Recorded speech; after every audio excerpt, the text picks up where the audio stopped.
We are live from downtown Blairsville. Good evening. Good evening. Luke 11 is where we're at. The lesson is on a lesson in prayer. Who taught you how to pray? Think Holy about that. Spirit. Your parents. Somebody else. Who taught you how to pray? I don't think I learned in church. Is all I know. To be obedient, to bow my head, and do my own talking, whatever my childlike was. Was it more caught than taught? Meaning that you learn by listening to others? I can remember my dad praying. He was a minister, but I can remember him praying. I can remember preachers praying. I can remember people praying, but we didn't have Sunday school or anything, so that's the only way I learned. My grandmother, my dad's father, I remember her praying. She liked to pray out loud a lot. And her prayers were sincere. Like she was talking to her friend, her God, like one time she said a bad word that she shouldn't have said to her husband. And she had everybody on their knees around the coffee table praying, asking for forgiveness. And I thought, wow, this is crazy. But she was sincere. She was sincerely sorry that she spoke to her husband how she shouldn't have spoke to him. And she wanted forgiveness. And she wanted the family to know that what she did wasn't right. That's incredible.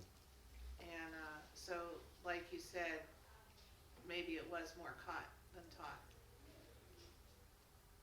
Somebody else. How did you learn how to pray?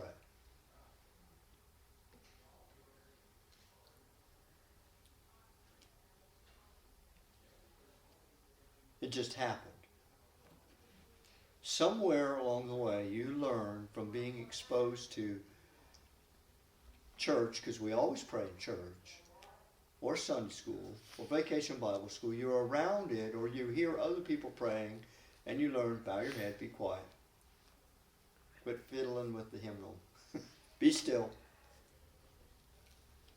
And close your eyes. Concentrate. You learn all that as a child, if you're raised in church, but somewhere along the way we learn how to pray. What does prayer mean to you?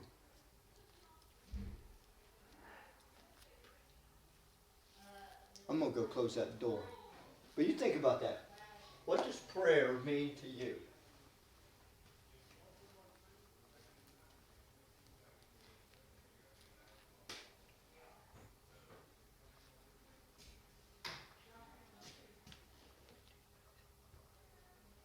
Any takers?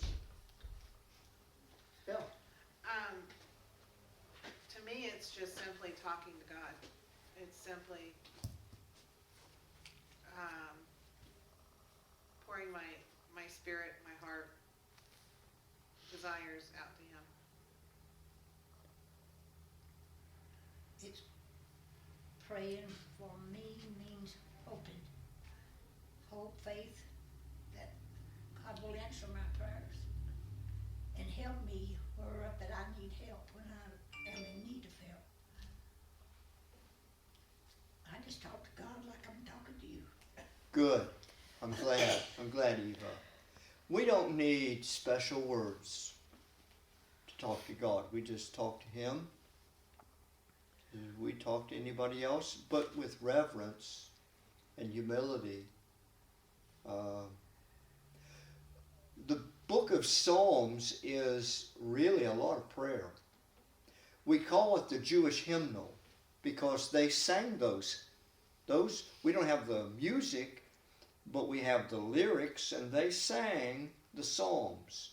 But they are really prayers as well, and you can pray the Psalms real easy. If you ever get in a habit of praying the Psalms,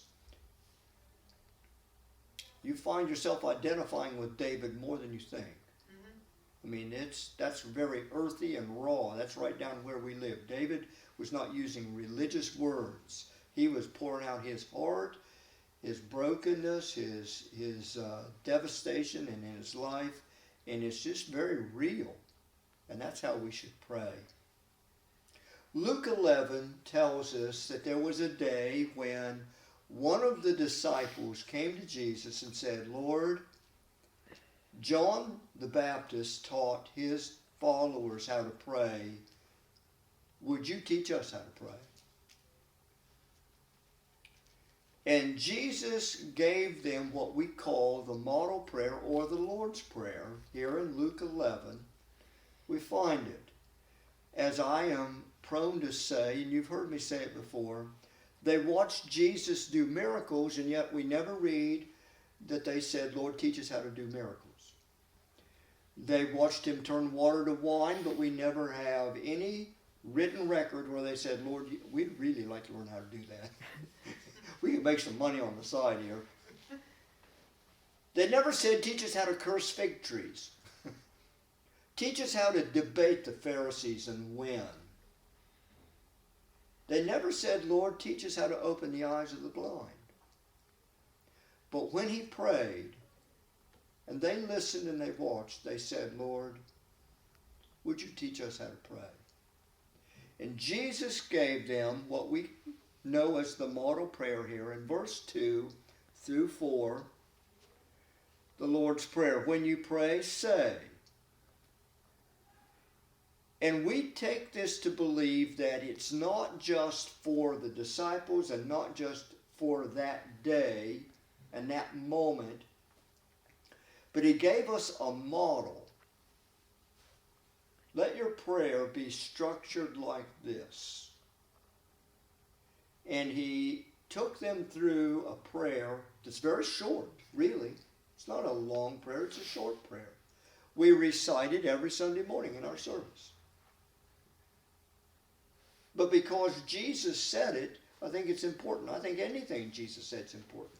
So this prayer is no different. Now, if you remember, I preached through the Lord's Prayer earlier this year during the Lenten season, leading up to Easter. For Lent, we worked through this. So some of you will remember some of this.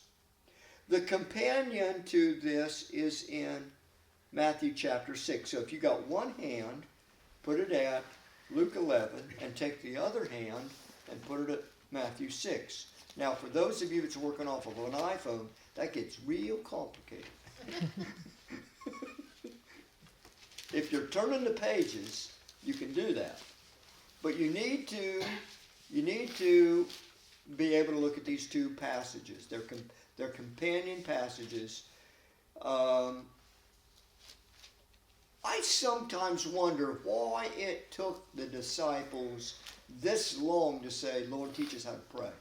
Because by the time you get to Luke 11, some say Jesus is already 2 years in his ministry. You know, this is well into his way to Jerusalem. You know, back here in Luke 9, where Jesus set his face to go to the cross. So